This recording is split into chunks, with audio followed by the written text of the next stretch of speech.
అధ్యక్ష నమస్కారం.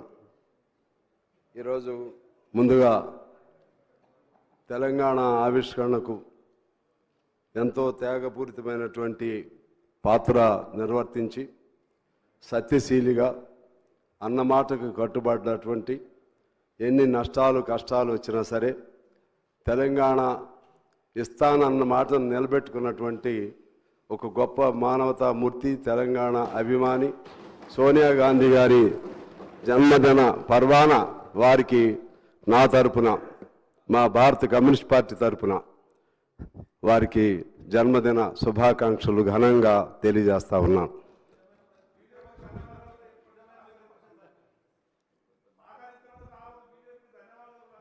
మేము ఎప్పుడు బీజేపీ అంటే దానికి మళ్ళీ ఇంకోసారి చెప్తా, దానికి కొన్ని రిజర్వేషన్స్ ఉన్నాయి. Okay, thank you. రెండోది, ఈనాడు తెలంగాణ తల్లి విగ్రహ ఆవిష్కరణ సంబంధించి మిత్రులు టీఆర్ఎస్ అంటే ఇప్పుడు బీఆర్ఎస్ వారు కూడా ఉంటే బాగుండేదనేది నా అభిప్రాయం. కారణం ఏమంటే, మీరు అనుకున్నట్లుగానే, మీ మనసులో ఉన్నట్లుగానే, మీ భావనకు అనుగుణంగానే అన్నీ ఉండవు. ఆ పద్ధతుల్లోనే విగ్రహం ఉండాలని, మీరు అనుకున్న పద్ధతుల్లోనే కవులు కళాకారులను సత్కరించాలని, మీరు అనుకున్న పద్ధతుల్లోనే సవ్యంగా జరగాలని అంటే ఇప్పుడు ఉన్నది మీ ప్రభుత్వం కాదు. అది మీరు గమనంలో పెట్టుకోవాలి. ఇప్పుడున్నది మారిన ప్రభుత్వం.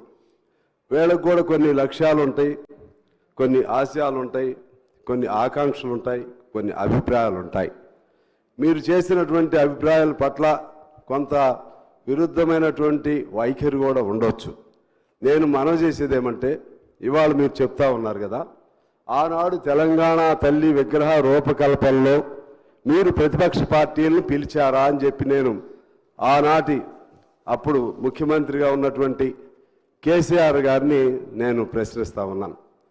నాకు తెలిసి ఆ రూపకల్పన ఎలా ఉండాలని, దానికి సంబంధించినటువంటి విధి విధానాలు ఎలా ఉండాలి, లేకపోతే దానికి సంబంధించినటువంటి ఆవిష్కరణలో ఉన్నటువంటి ఆ పలు అంశాలు ఎలా ఉండాలని ఎవరితో కూడా చర్చించిన పరిస్థితి లేదు. మమ్మల్ని అయితే పిలవలేదు. ఇంకెవరైనా పిలిచారో నాకు తెలియదు. మమ్మల్ని ఎందుకు అంటున్నానంటే, మేము కమ్యూనిస్ట్ పార్టీగా ఒక జాతీయ పార్టీ అయి ఉండి కూడా విశాలాంధ్ర కోసం అనేక త్యాగాలు చేసిన పార్టీ అయి ఉండి కూడా తెలంగాణ ప్రజలను ఆకాంక్షలను అర్థం చేసుకుని కేంద్రంలో ఉన్నటువంటి భారత కమ్యూనిస్ట్ పార్టీ ఒక నిర్ణయం చేసింది.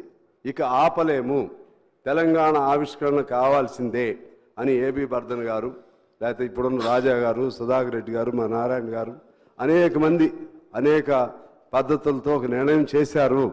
కనీసం మాకు అందులో సోనియా గాంధీ గారు అప్పుడు ఒక మాట అన్నారు, మీరందరూ అన్ని పార్టీలు ఏకాభిప్రాయానికి వస్తే తెలంగాణ మేము ఇస్తామని చెప్పి. అన్ని పార్టీలు ఏకాభిప్రాయం రావాలంటే సహజంగా విశాలాంధ్ర కావాలన్నటువంటి కమ్యూనిస్ట్ పార్టీ రావదని కొంతమందికి ఉండేది. కానీ మేము కోరుకున్నాం. సిపిఎం కూడా మేము తటస్థంగా ఉన్నామన్నారు. ఆఖరికి టీడీపీ వారు కూడా అప్పుడు దాన్ని ఏకాభిప్రాయానికి అంగీకరించడం జరిగింది. అందువలన ఆ కమ్యూనిస్ట్ పార్టీకి సంబంధించినటువంటి మమ్మల్ని కూడా మీరు ఎప్పుడు కూడా గౌరవించింది లేదు, పిలిచింది లేదు. మా గౌరవం పాయింట్ కాదు ఇక్కడ. కానీ ఒక రూపకల్పన చేసేటప్పుడు అందరి అభిప్రాయాలని పరిగణలో తీసుకోవాల్సిన బాధ్యత వారికి ఉందని చెప్పి నేను మనవి చేస్తా ఉన్నాను. అదేవిధంగా ఇక్కడ ఒక అంశం గుర్తు చేయాలి.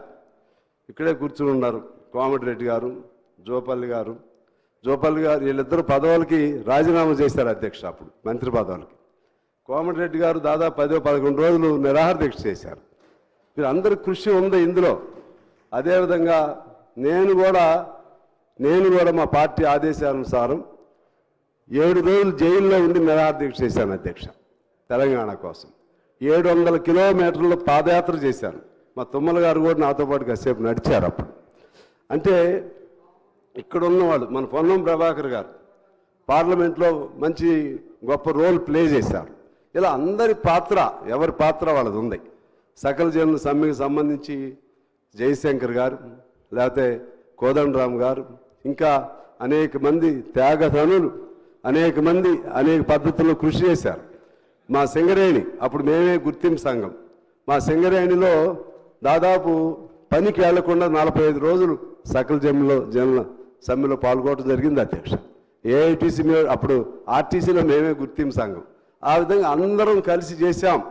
అందరం కలిసి చేస్తేనే ఆనాడు తెలంగాణ సాకారమైంది. సాకారం అవటంలో సోనియా గాంధీ గారు భిన్నాభిప్రాయంతో ఉండి లేకపోతే కుత్సితమైనటువంటి ఆలోచన చేస్తే తెలంగాణ అనే వచ్చేది కాదు.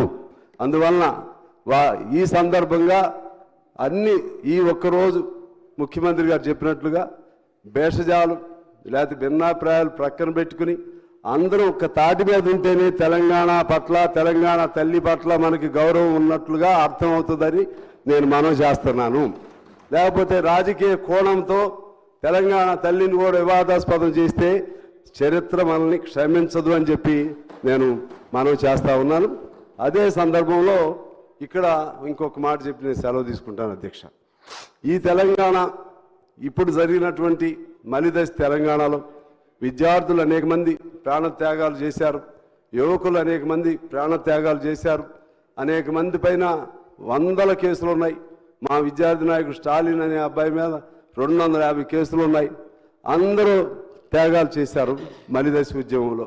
కేసీఆర్ గారి నాయకత్వాన్ని కోదండరాం గారు కూడా అంగీకరించారు, తప్పేం లేదు, అప్పుడున్న పరిస్థితుల్లో అంగీకరించడం జరిగింది. కానీ దాన్ని చూసి ఇంతమంది ఈ త్యాగాలన్నీ తను ఒక్కరే అనే భావనతో ఎవరున్నా సరే మహాత్మా గాంధీయే నేను ఒక్కడిని ఎప్పుడు చెప్పడం, కానీ ఆ భావన ఉండకూడదని చెప్పిన వారికి మనవి చేస్తూ ఉన్నాను. దీనికంటే మూలం ఆనాడు వీరోచిత తెలంగాణ సాయుధ పోరాటం, తెలంగాణ రైతాంగ సాయుధ పోరాటం జరిపిన విషయాన్ని కూడా మీకు గుర్తు చేస్తున్నాను అధ్యక్ష. ఆనాడు 4,500 మంది మరణించారు, అది కూడా నేను గుర్తు చేస్తున్నాను. దానికి పిలిపించినటువంటి మగ్దుం మొహిద్దీన్, బద్దం మెల్లారెడ్డి, రావి నారాయణ రెడ్డి, ఇటువంటి గొప్ప యోధులు, సాకలి ఐలమ్మ, దొడ్డి కొమరయ్య, వీళ్ళందరూ కూడా కమ్యూనిస్టు యోధులే. వాళ్ళందరి పేర్లతోనే మీరు ఉచ్చారణ చేస్తూ ఉంటారు. వారందరి త్యాగాలతో ఆనాడు హైదరాబాద్ సంస్థానం నుంచి తెలంగాణ విముక్తి జరిగింది. ఆ తర్వాత అందరి కృషితో, అఫ్కోర్స్ మీరు లీడర్ కావచ్చు, కానీ అందరి కృషి ఉంది, అన్ని పార్టీల కృషి ఉన్నాయి. అందరితో ఆనాడు హైదరాబాద్ నుంచి మన తెలంగాణ విముక్తి చెందింది. కమ్యూనిస్ట్ పార్టీ రోల్ తీసుకోలేదు కదా, మేమే అని చెప్పి తీసుకోలేదు కదా, వ్యక్తిగతంగా ఎప్పుడు తీసుకోలేదు కదా.